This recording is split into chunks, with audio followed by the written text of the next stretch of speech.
A brand new game from the creators of Genshin Impact, Hoyoverse, is out now, and with that comes a whole new universe and cast of characters to explore in Honkai Star Rail.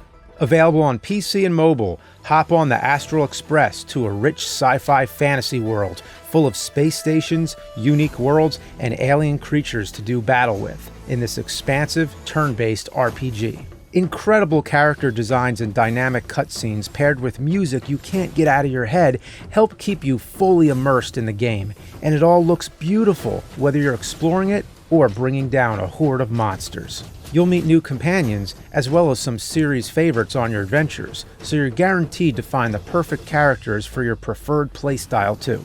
Add Jing Yuan to your team now, one of the Xianshou Alliance's 6 generals who lead the Cloud Knights of the Xianshou Luofu. Wipe out multiple foes at once with Jing Yuan's devastating electric attacks and unleash his ultimate to level your enemies. Download Honkai Star Rail and get Jing Yuan now using my link in the description below. And be sure to use my promo code too to get yourself 50 Stellar Jades for use in-game. When you think of the NES, you think of a lot of bad games, thanks to me as the nerd, but I want to take some time out and talk about some of the really good NES games, and usually the first thing that comes to mind is Mario, Zelda, Metroid, Contra, Castlevania, Mega Man, but I want to talk about some that are very overshadowed. 5 that I picked out, not a top 5, but just 5 that I think are really worth playing. So let's start with Shadow the Ninja by Natsume. Instantly, when you see this, your first thought will be that it's just a Ninja Gaiden clone. But can Ryu or Ryu flip up and down like this? No, he can't. The closest Ryu ever got to flipping was the Ninja Gaiden flip phone game. Now there's some quality gaming. You also have a hookshot type of weapon as well, another thing that Ryu doesn't have. Okay, it's not actually a hookshot. It's called a Kusarigama, which is a combination of a sickle and a chain.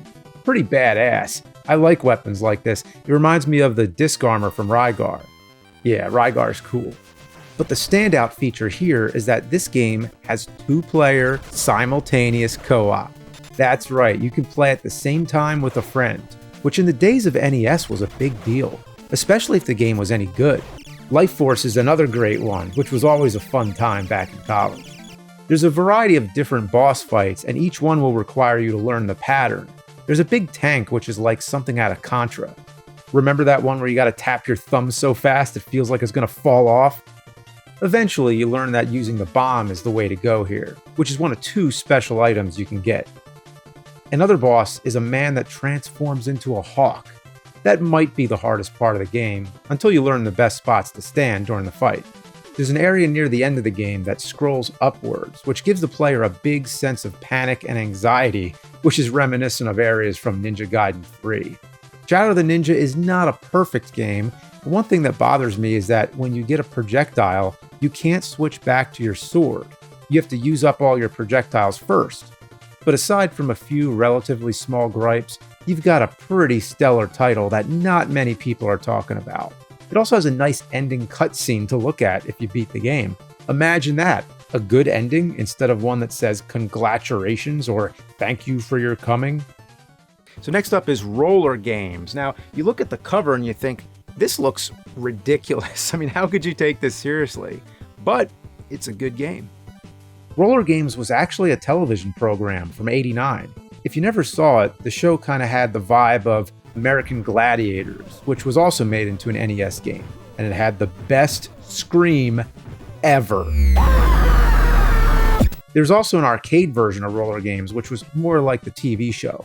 Konami made the right move here, and instead of porting the lesser good arcade game, they went ahead and took the opportunity to actually make something people would want to play. Just as a side note here, there was another game on the NES called Rollerblade Racer. I'm not talking about that game. That game sucks. It was just a ripoff of Paperboy with graphics that looked like they were done by a designer who had a pencil in their ass. The one I'm talking about was made by Konami, and it might be hard to believe today, but back then, Konami was synonymous with quality. They made some of the best on the NES library. But Roller Games has nothing to do with the TV show, really, other than using some likenesses of people on the show. This is a side-scrolling action platform game that's fun as hell. You're not in an arena, you're going through stages like a city, a highway, a forest, and lots of indoor areas with spikes. You're mostly just punching or jump kicking enemies. You can also do a special attack, which is a belly flop. Yeah, nothing can stop the belly flop. This isn't an easy game by any means. In the area with all the spikes, you have to jump on moving conveyor belts, and it can really tax your timing skill.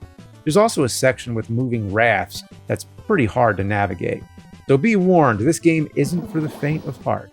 Even by the second stage, it gets pretty difficult. There's hills which you'll slide down, and it can be very tricky to make the jumps to the next platforms without sliding off. The final boss is some random guy that seems a bit out of place with the rest of the game, in my opinion. Listen, this probably isn't a 10 out of 10 game, but it's still an extremely good one that most people aren't talking about. If you had this in your collection, you'd have fun with it. But if you really want to max out the fun potential, play roller games with the Rollin' Rocker. Now you're a badass. Next up is Vice Project Doom. Now, the NES seal of quality, this is a game that certainly deserves it, because this is about as quality as you can get on the NES. The game begins with a top-down driving stage that's essentially a vertical shooter. It doesn't go on too long. Just get to the end, destroy a boss car, and move on.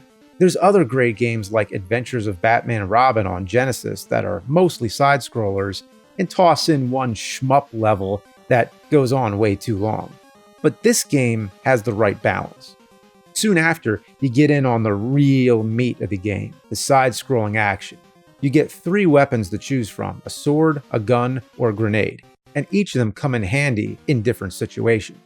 So they're all weapons that you're going to want to use, depending on the different circumstances. There's even first-person viewpoint levels. It happens every so often, and that's pretty rare on the NES. Sure, there's the Untouchables and the Punisher, but both of those are more like over-the-shoulder viewpoints. Here, it's only the gun on the screen. I can't think of many that do that aren't Zapper games. And can you believe they did this in the Untouchables NES game? Wow! The backgrounds and visuals in Vice Project Doom are exceptionally well done. They're right up there with games like Batman and Shatterhand. The designers truly understood level design and appealing color schemes. Even down to something like a simple rat. It isn't just a furry brown rat. It's bathed in colors of purple and blue that make it seem like it's being lit by the surrounding environment. Many of the boss fights require a bit of trial and error to figure out the best pattern. With this blue ice creature, it was best to stay below him when he's in the middle to avoid his shots.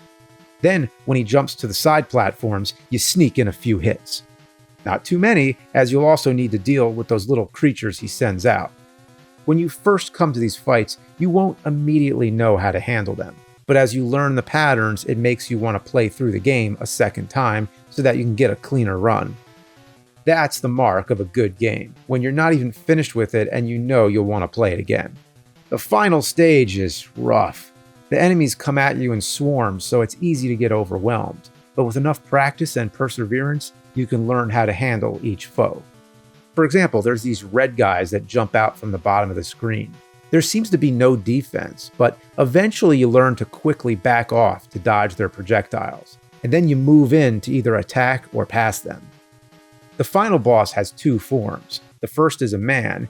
You need to figure out some small tricks to get by him, like waiting until he fires while standing, and then you quickly drop to your knees and get in some shots. See, this is how you drop to your knees in an NES game.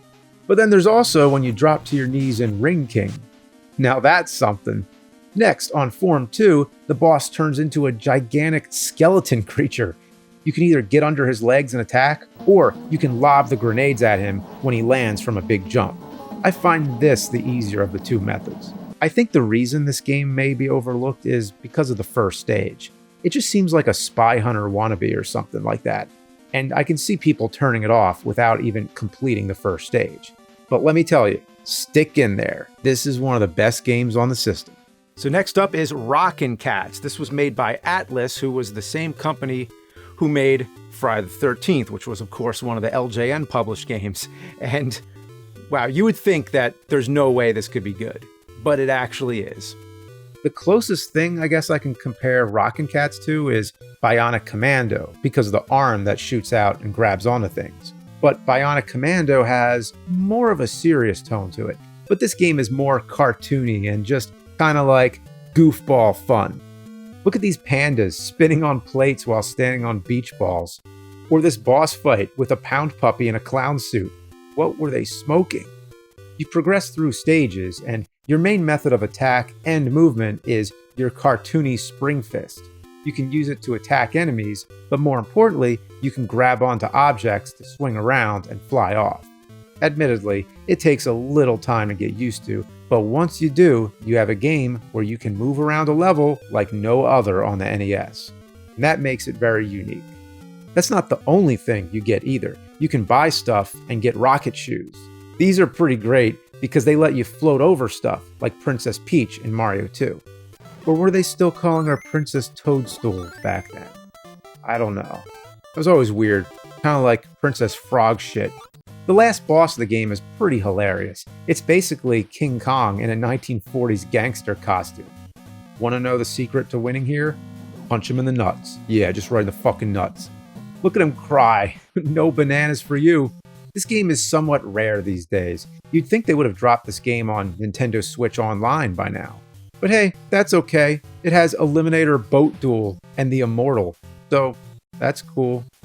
Oh, I wanted to mention this box art too. The cat is holding a handgun, but your weapon in the game is the fist. So was this going to be a different type of game originally? Or do you think the box artist just never played the game before? Next up is DuckTales II. Now, everybody remembers the first DuckTales game, especially when the remastered version came out. But what about the sequel? Well, not as many people talk about this one because it's on the more rare and expensive side. That's why a lot of people didn't get the opportunity to play it. But I have to say, it's every bit as good, if not better, than the first, outside of the music, because you can't forget that moon music. This time, instead of only a pogo jump, Scrooge gets some new abilities. You can now pull objects with the cane, and if you get the gyro gear loose upgrades, Scrooge's attacks can become more powerful so that he can go different routes. This game has more depth to it because it's more expansive. You're trying to find 6 pieces of a map. You can beat the game quickly, or you can try and be a completionist and get the full map. And the longer game is welcome because the original game felt a little short to me.